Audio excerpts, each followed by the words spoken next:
Hi, everyone, and welcome to another edition of the Janet Foster Show, the show where you get real talk for action.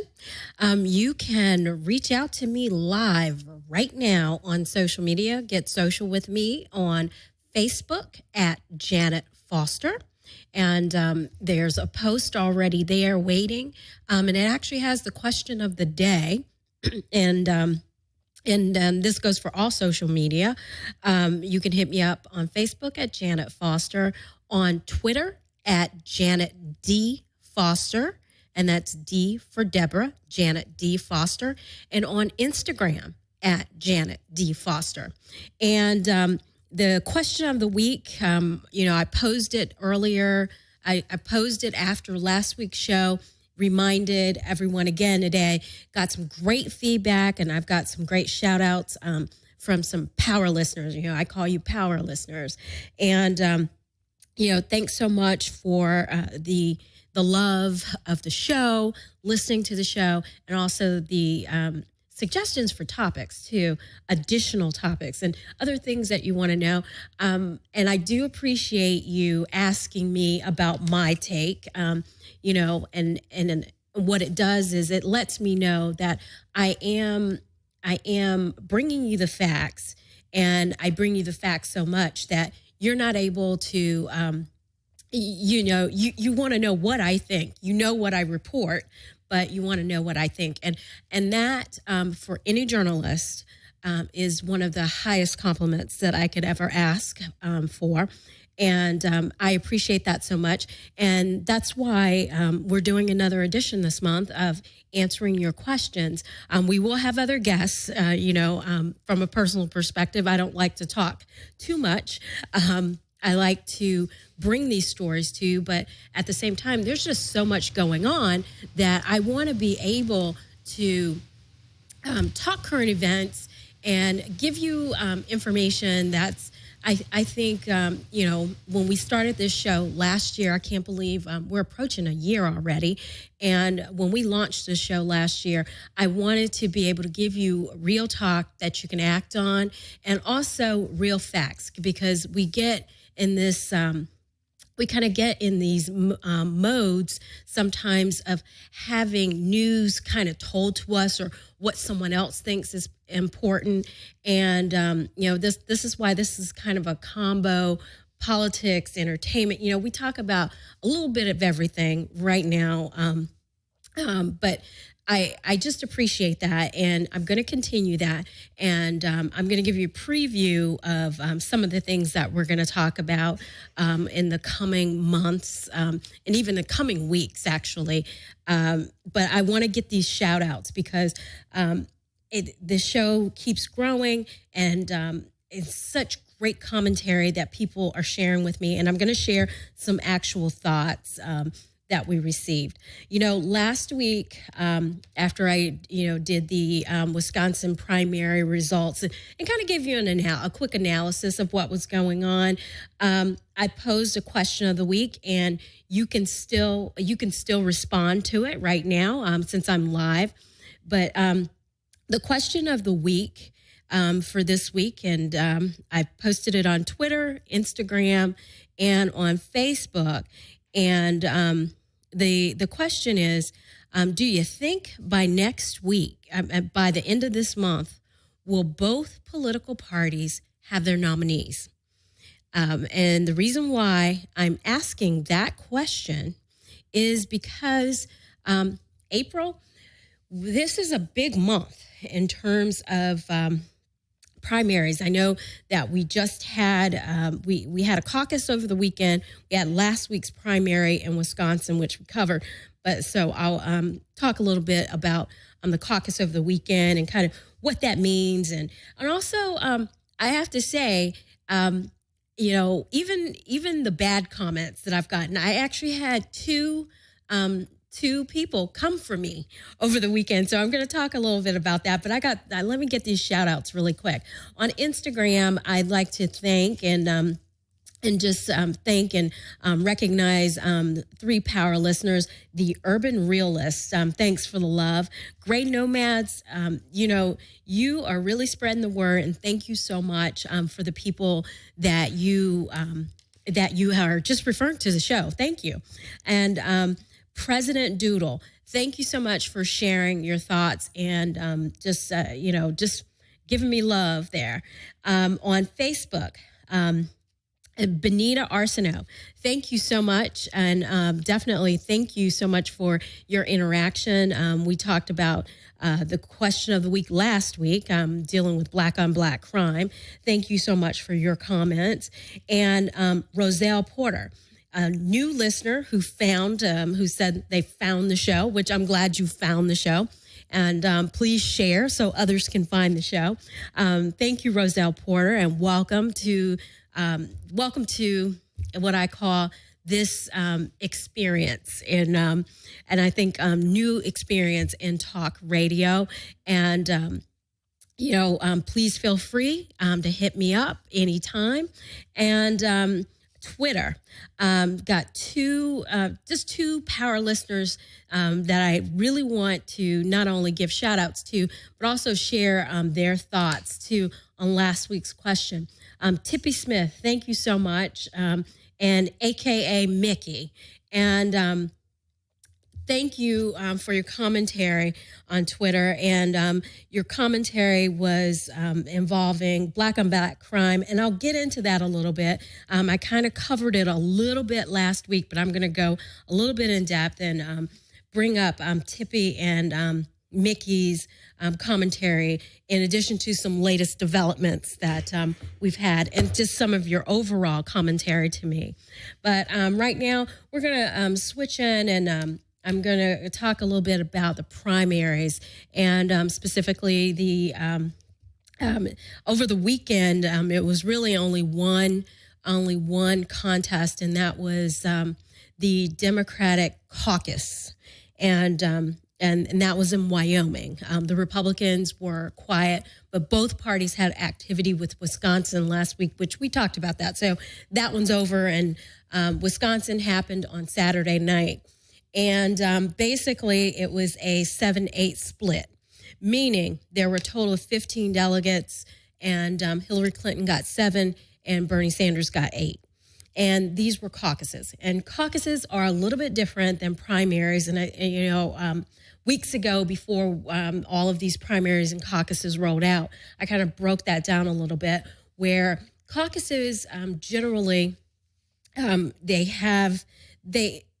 it's not open to everyone in the state. You do have to be registered with the party. So it's not, so it's a little bit different. And, like I mentioned, every state rolls the way they do. That's the way the parties in the states, they set up their bylaws. This is how we're functioning. So, and I'm going to recognize, well, it's not so much a shout out, but two Bernie bros came for me, even as a journalist, which I thought was interesting, which we know they don't listen to the show, because if they did, they would know, 1, it's never wise to come for me. 2, the fact of what they were coming for me about really did not fare well. And this audience knows that I have a past where I worked in communications for the Democratic Party, specifically here in the state of California, as well as in the state of Florida. And, as someone in the area of communications, I was quite amused, both as a journalist and as someone who worked in communications and political campaigns. I was amused because there's a lot of enthusiasm, but I was also taken aback that they read so much into that. And basically, it was commentary about an article that was actually posted in Mother Jones, where the title said Bernie Sanders romps Hillary Clinton in the Wyoming caucus. And, everybody knows that there were only 15 votes, 15 delegates available. and it was a split. He didn't shut her out. She didn't shut him out, and it's just one delegate difference. And I merely just pointed out that does not constitute a romp, and perhaps maybe the interns running the social media may have needed to rethink that title, or maybe someone senior didn't proof that title before they posted. And that's all I said was that wasn't a romp. And I gave an example of a romp, of course, was a winner take all when that happened. And it just turned out the only winner take all contest, Hillary Clinton won, and that was Florida. And I just said, winner take all, that was a romp because there was a zero. And that's where I got swarmed by the Birdie Bros. And I like the passion, but sometimes the hypersensitivity can lead you to not be as intelligent as you should be. And I'll just leave it at that. But it's going to be interesting. Interesting in the sense of the month of April. The question that I've posed to this audience has been, will both parties have their nominee? I'm going to go ahead and say yes. And I'll break down the reason why I say yes. And it's primarily because you've got, and I know some people complain and say, well, it's really not fair, but it is what it is. Next Tuesday, a week from today, is the New York primary. And in the New York primary, there are a significant amount of delegates that are up for state. 247 delegates for Democrats, and then for Republicans, because of the size of that state. And I mean, for Republicans, there are 95 delegates, and the breakdown for that does appear to be for the Republicans a winner take all kind of thing. And you've got the two candidates that are leading in delegates for both parties. New York is their stomping ground. You've got Donald Trump. Donald Trump is New York.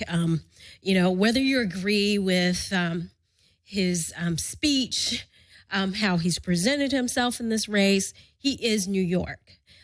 Ted Cruz is not. Governor Kasich, God bless him. It's not going to happen for him either.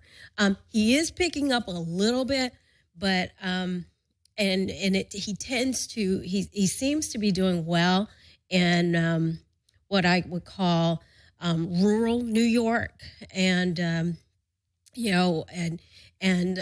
but for the most part, Trump is dominating. He's not only dominating the polling, but the official polling, but he is dominating in terms of just support and presence.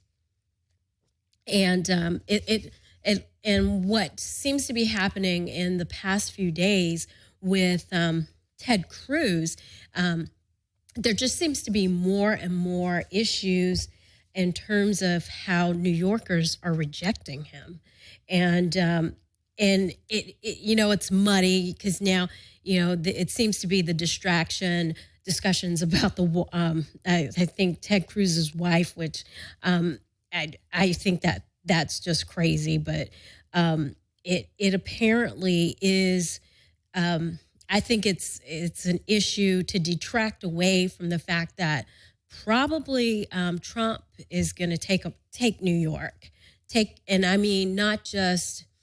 I think he's going to do better than what people think, because sometimes, he does have a brash personality. Donald Trump does, and Donald Trump has he's definitely been using some very scary rhetoric.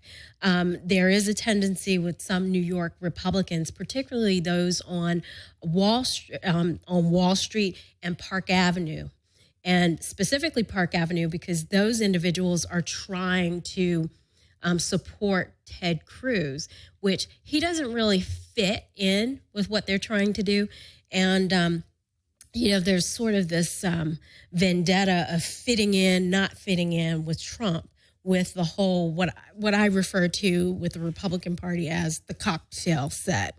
And admittedly, Trump doesn't drink, so this will be very interesting. And of course, if you've been watching some of the latest news, which I'm actually surprised that this happened, but.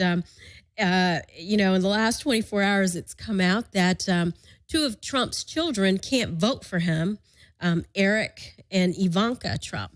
Now, I was very surprised about Ivanka. And if you've listened to this show before, I'm a fan of Ivanka Trump. I think she's a very smart woman. And I think she's very impressive. And as someone who's been in some circles of political campaigning, I do know that she has been very supportive of different candidates across both aisles. There has been a tendency for her to support more on the Democratic side of the aisle in past, but they're listed as independents, and we know New York, you can't do that. So it's very interesting how that happened. With Eric, I'm not so much surprised. Nothing surprised me with the the male Trumps, both Donald Jr. and Eric. If I hear something, I'm just not surprised. Ivanka, I am, because she's very put together, and I just thought, how would she not know that? And then it kind of dovetails into, I think, a lot of issues that some Bernie supporters have had when they go to vote. In certain states that have closed primaries, they aren't on top of the voting process in their state. When they realize, oh, I can't vote because of that. But I found that to be interesting just surprising on Ivanka's part, because she's been very active in her father's campaign. And I think of all his children, I think she's the most articulate. She's definitely the most, I think the most, I think with her appearance takes a lot away from the harshness of her father. And I think it's something that has probably helped Donald Trump because of his because of his demeanor and the things that he has said. And she's such a poised young woman.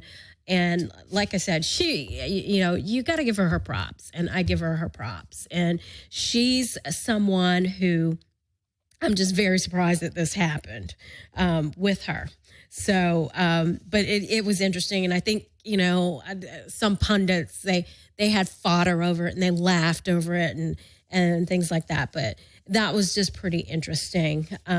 And also, speaking of Trump, since the last time we were on the air, Friday he did a big shuffle with his staff. He fired some people, and even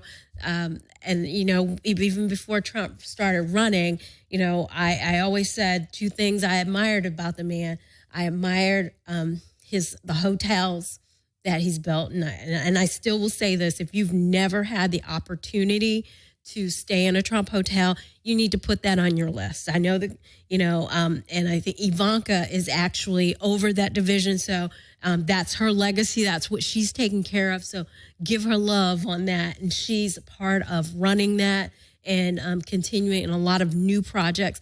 It's her baby. But Trump has really nice hotels, the best, some of the best that I've ever stayed in. And they know luxury and they know it well. And then the other thing that I do admire about Donald Trump is the way he raised his kids. There's this tendency with wealthy individuals that their children have a certain level of affluenza. And I know there's some debatable things about with the Trump boys, but pretty much all of his kids are college graduates. They all went to school. They all did well. And, those are the two things that I admire about him. And with that said, I always do a positive and negative. The negatives is I just don't think he has any business running for president. That's my editorial on that, and it's because of his dangerous rhetoric. And I do think part of what he's doing is part of a shtick. I don't. There's some aspects of his personality that I don't think that he really would do, but he's courting people who he wants to vote for him, and he will say whatever he will say or need to say to engage these individuals. So that's sort of why I feel like, Donald Trump's doing what he's doing. And Friday, he started shuffling around his staff. He fired some individuals. And what prompted this has now become, definitely in journalistic sources, it's become it's becoming pretty prevalent that should he receive the Republican nomination, there will be a contested convention. And this is the reason why on Friday, Donald Trump retooled his staff. And some of you have asked me questions about that because I've mentioned this before, the potential for a contested convention. And, a lot of us Gen Xers and millennials, you too, we don't know anything about that because in our lifetime, we've never heard of that. We've never seen it. The only time that we've heard it has been in our history books. And then in my high school and college days, I used to hear a lot about that and actually see some of the old documents when I interned for a couple of members of Congress. So it's a real thing. But of course, I didn't see those documents when I was in their official office. It was always tied to party in the party offices.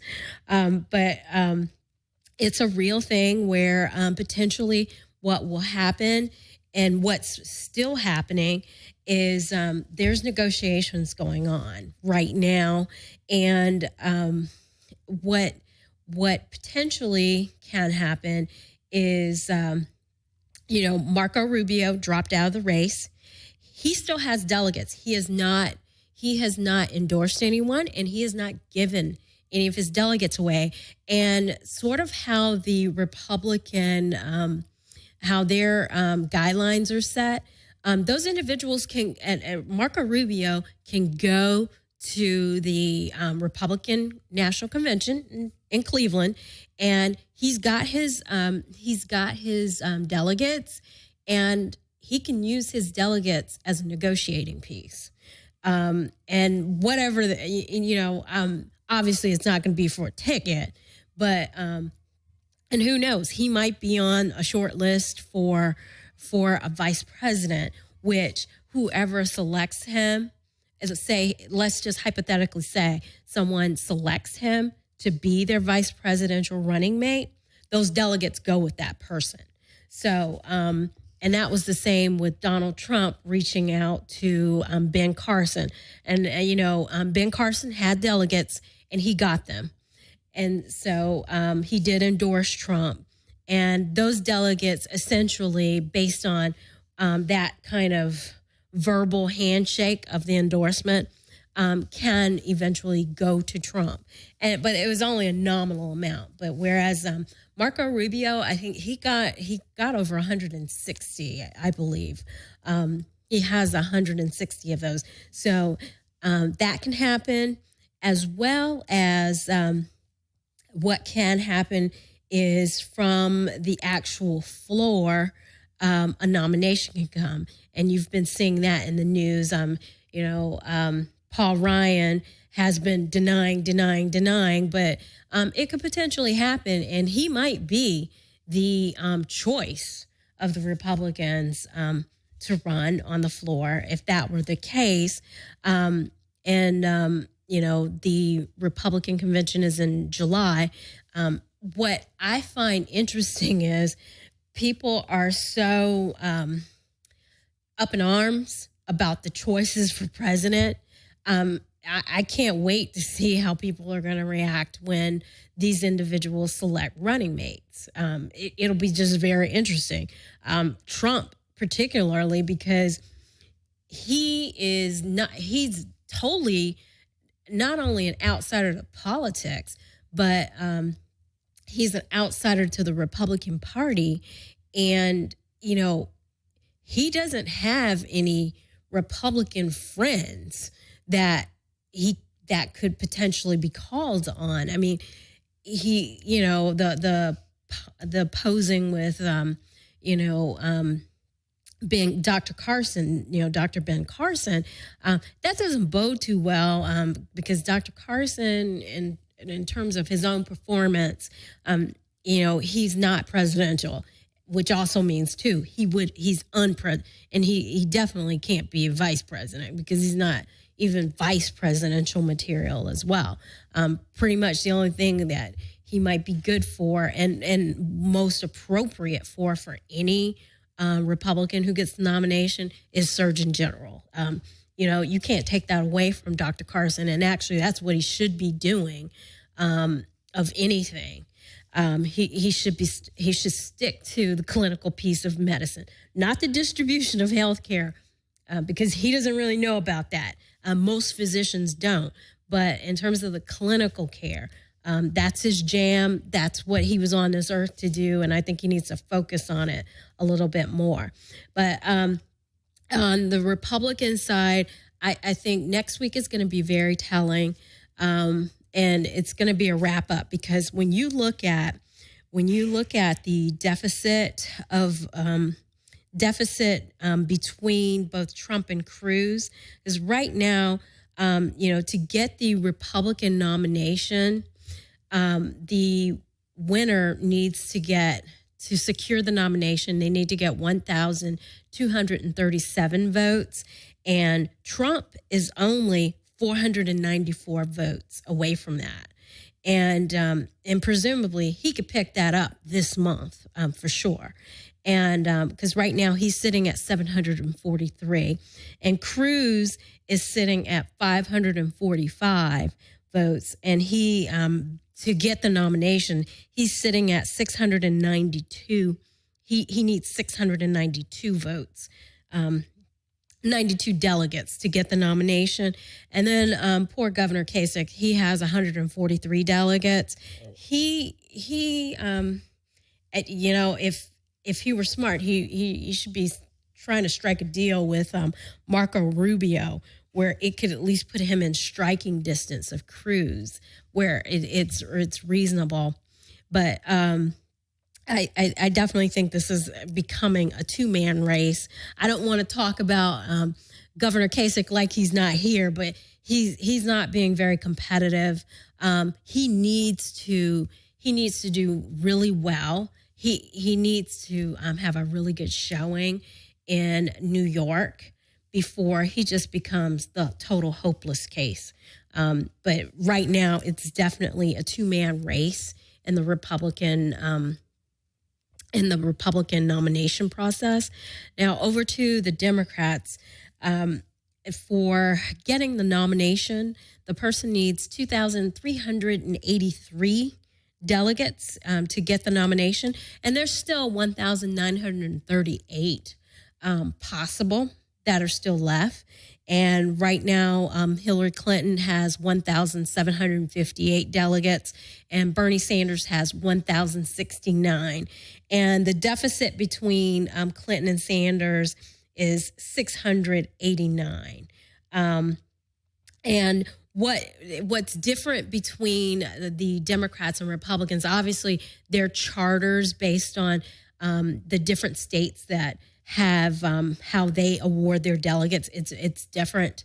One of the things that with with Hillary Clinton is to secure the nomination. She just needs 625 delegates, and that's possible for her to earn this month because just alone in New York, there are 247 delegates that are up to at stake in New York. And I know Bernie is from Brooklyn.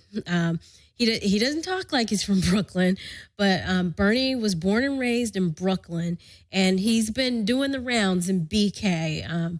If you've been watching the current events, he's definitely been working it. Don't know if he's been in Bed-Stuy, but he's definitely been working it in Brooklyn.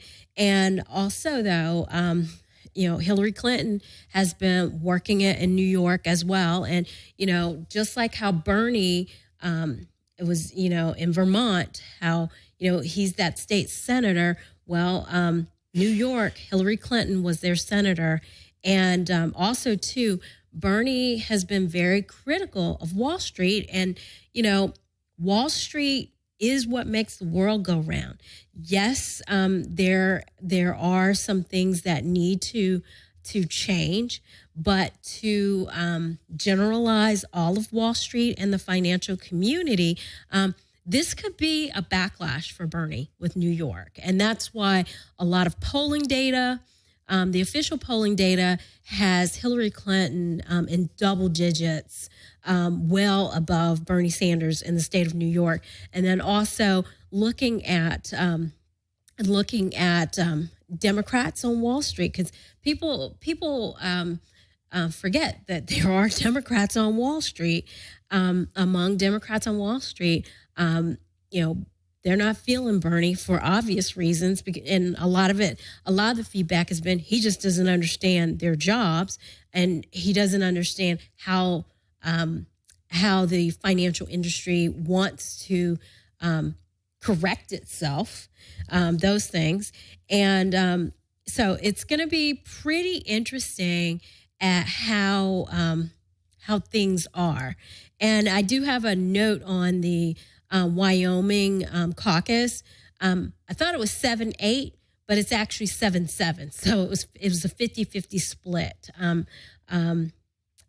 But they said Senator Sanders won, and I think it was just based on it's based on population and based on I think the percentage of the vote. But they both got 7 delegates. They split the 14 delegates, and then but New York has 247, and it's expected for Hillary Clinton to win that. And then for Sanders to get the nomination, he needs 1,314 delegates, and that's going to be that's I think going to be the challenge for him, because he's going to be heavily dependent on some of the primaries that are later in the year, and there are still even and let's just say the Democratic nomination process goes past this month. It will definitely be over in May, because in May, New Jersey, which Senator Clinton is polling double digits higher, and just as high in New Jersey as she is in New York, that potentially, and that state has. It doesn't have as many as New York, but it has more than 100 delegates, and definitely that would put this within striking distance from Clinton. But coming up is what we in the media have been calling Super Tuesday Part 3. This one's a big one. There are, and this is why the predictions. Is that the Democrats could have their nominee by the end of this month. On April 26th, which is 2 weeks from today, there are 5 states that have primaries. And Delaware has 21 delegates. Connecticut has 55 delegates. Rhode Island has 24. Maryland has 95, and Pennsylvania has 189. And right now, in polling data in Maryland and Pennsylvania, Hillary Clinton is leading in double digits. And also in Maryland, she has secured additional super delegates that have come forward that they were silent before, and now they've come forward and endorsed her. But in Pennsylvania, where there are 189 delegates up for grabs, she's polling with support of 4-1. So for every 4 Hillary supporters, there's 1 Sanders reporter in the state of Pennsylvania. And obviously, where she's doing well are in urban centers. And those urban centers are Philadelphia, and then, you've got Pittsburgh, and I'm not going to do the joke that everybody does in Pennsylvania, but also, too, though, Hillary's doing well in rural parts of Pennsylvania, which is quite interesting. And I'm sure it's something that her campaign has been targeting as well. And also to keep in mind, too, media market-wise, in terms of advertising and things like that, in Pittsburgh, you have it's kind of a double market because you're advertising both in Ohio and in Pittsburgh. And interesting enough, Hillary took Ohio, so Pittsburgh saw some of the same advertising that Ohio did. So it'll be kind of interesting just to see what those final numbers will be like. Now, what's going to be something to watch is in New England, the New England showdown, Connecticut and Rhode Island, which is in Bernie's backyard, with him being, representing Vermont, a New England state. Hillary is leading polling in both of those states, and it's pretty comfortable. The state of Connecticut has been very vocal in some of the polling data in terms of the reasons why there a lot of residents are not supporting Bernie Sanders, and that's because of gun control. And I think that's going to be an issue. And, that tends to be an issue, one of the issues that people have with Senator Sanders is his stance on gun control. And when I talk about some of the issues where you have established Democrats, and when I say established Democrats, these are Democrats who have been a part of the party for a very long time, and that there are key parts of the party platform that they have supported and pitched. And, in Connecticut, you have the parents of that awful tragedy in Newtown. And, right now, any elected official who does not support sensible gun control, they're not going to get any love in Connecticut. And so, and that sort of explains some of the polling data in Connecticut and the expectation that Hillary Clinton will take that. Now, Rhode Island, northern part of the state, Bernie seems to be doing well. Southern part of the state, that's closest to Connecticut, Hillary's doing well. So that'll be very interesting. And just so that for the audience, I'm doing some reaching out to some of the academic institutions in the state of Rhode Island. We'll see if we can get some students on and kind of talk about that and get some thoughts, or definitely we'll get some tweets on that. But that's something that we really want to talk about.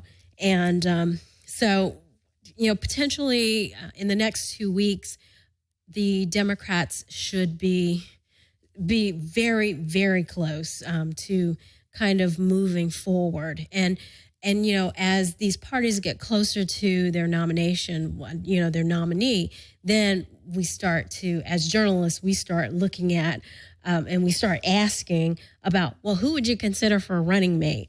And like I said, for the Republicans, it's just going to be very interesting altogether because even if, based on numbers, the person who gets the nomination,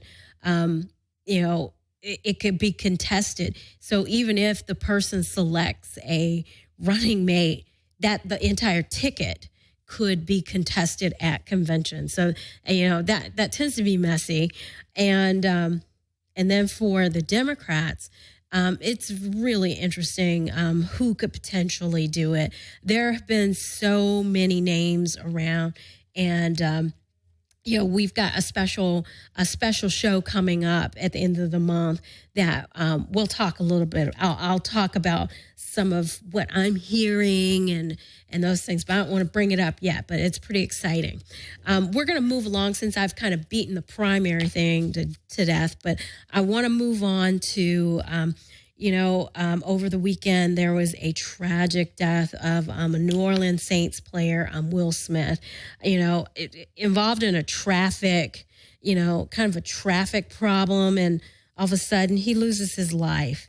And that just, last week I kind of touched a little bit on kind of how people were outraged at former Baltimore Ravens linebacker Ray Lewis and his comments. But, and I mentioned here that particularly it's an issue that the issue of black on black crime and how,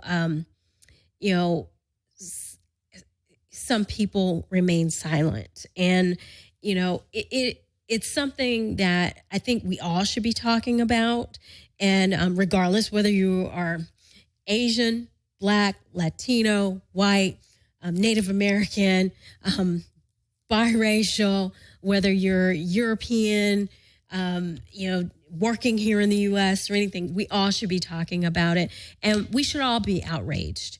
And there sometimes is a tendency, and I followed this, and I tend to watch human interaction with certain things, and I saw some of the unsavory commentary made by individuals referring to Ray Lewis's comments. They were well-meaning comments. Yes, that sometimes he rambled, but his main point was, there are groups, advocacy groups, and right now the advocacy group that most people talk about has been Black Lives Matter. And he just pointed out that his thoughts basically ended up to being, why aren't groups like that outraged over incidents of black on black crime? And that's a point, and it's a great point. And power listener Benita Arsenault, she made some great points on the Facebook page, and definitely I would invite you to check out the Facebook page where I posted the video and look at the video. And there isn't enough outrage, and the irony there's that irony of if Black Lives Matter, how come when the aggressor is Black, why isn't that victim valued? And that's something that seems to bring crickets. That's the best way that I can describe it. And I have some other commentary that's listed on the Facebook page too, so check that out. But for this player, and I mean, and he's a celebrity. I think the issue with things like this, it really makes you think at why can't we stop this? And it seems like in the case of this player, Will Smith, is that there has just become, I think, this entitlement of criminal behavior. For the lack of a better term for it, but I just wonder how how can we make incidents like that be as out of place and be as is something that's how can it be out of place and then also truly penalizing? And it has nothing to do with the death penalty, because there are states that have death penalties, and those things go on. From just my experience in covering these kinds of cases, there are a lot of sympathizers, in the sense of, when I say sympathizers, I'm not talking about them sympathizing with the fact that someone killed someone, but it's always sympathizers who keep talking about the living conditions in that area or that neighborhood or the life that maybe the aggressor led, and it's inappropriate. Those are the kinds of things that I think are inappropriate and out of place. And I think those are some things that we need to do that. And I kind of get into, I kind of shared some experience as a journalist, as, when I've asked these kinds of questions, and some of the commentary I get when, especially when it's clear some people are sympathizers, and they realize either that I'm a journalist of color, African American, that they make certain commentary or they try to guess about my background, things like that, and it is a guess about my background versus me actually doing my job, but. On Twitter, we pose that, and, I recognize 2 Twitter power listeners, and I want to share some of their thoughts. AKA Mickey, she, when I pose the question, how do you stop? How do we stop black on black crime? And basically she just said, in my humble opinion, it takes a massive infusion of real caring, and wellness, meaning it has to be physical, education, and mental.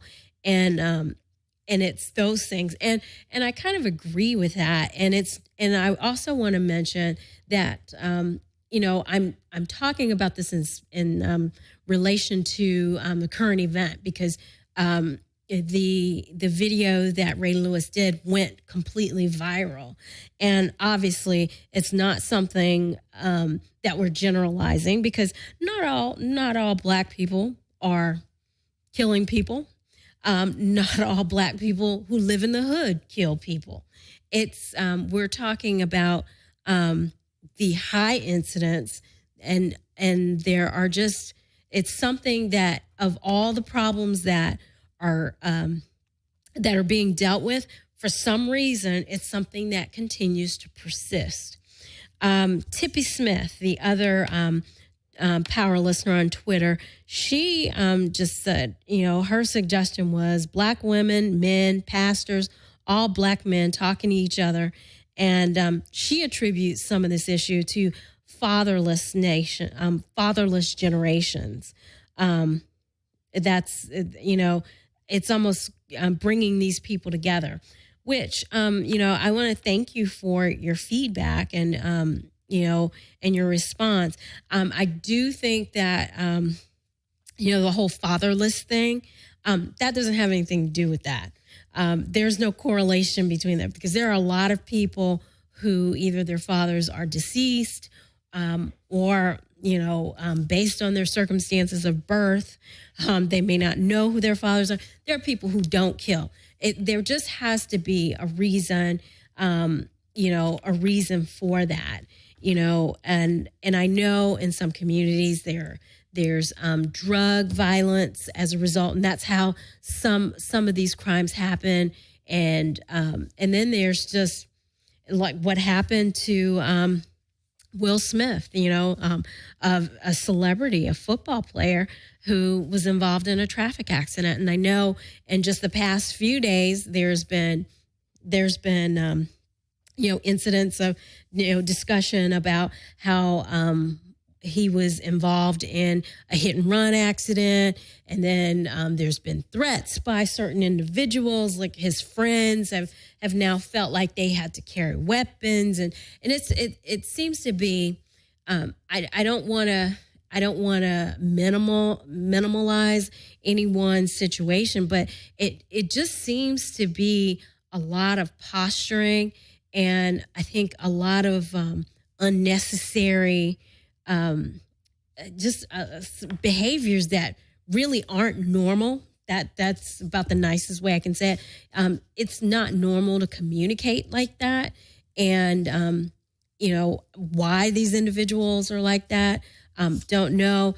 I think as the days continue, because it hasn't even been a week since this horrible incident has happened, and there's a tendency that once all of the interviews have been done and the right pictures have been put together, things seem to materialize as real reasons. But the fact that someone gets in a traffic accident and then decides to shoot someone in the back, it's a whole weird thing.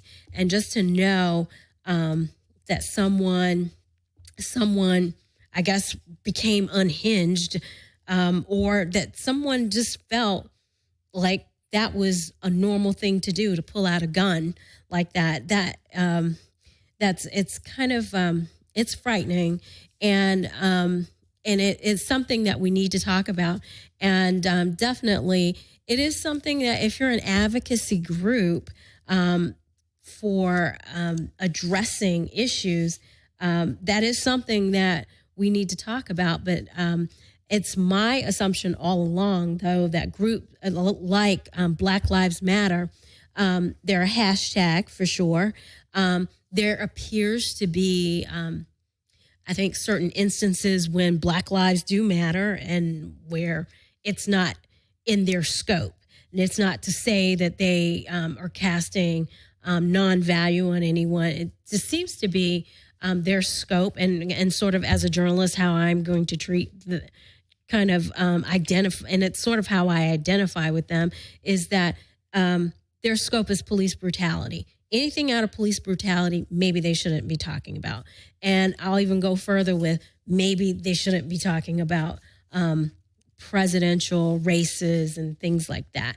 Stick to the issues, because sometimes when you stick to the issues, you get your point across a little bit better. And but that, with that being said, as more develops with this situation, and also too, if you're just hearing this for the first time and you want to share your thoughts with me, please do share your thoughts. One final story that I want to talk to you about that's on the Facebook page, and if you check the page, we always give you top trending news in social media.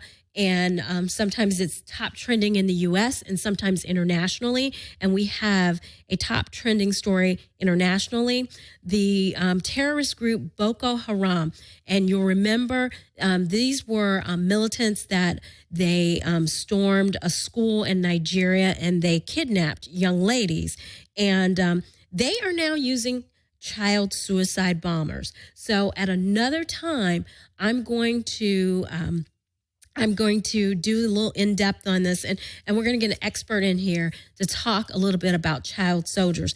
This is becoming a problem, and Boko Haram has actually been one of Nigeria's terrorist groups that has now gone international in terms of OPEC nations, and we'll talk about the oil and OPEC nations. And Saudi Arabia last month said that they would actually start in on the fight against terrorism. So with that, I'd like to say thank you to everybody. Thank you to Jeremy Hansen, who helps everything go here.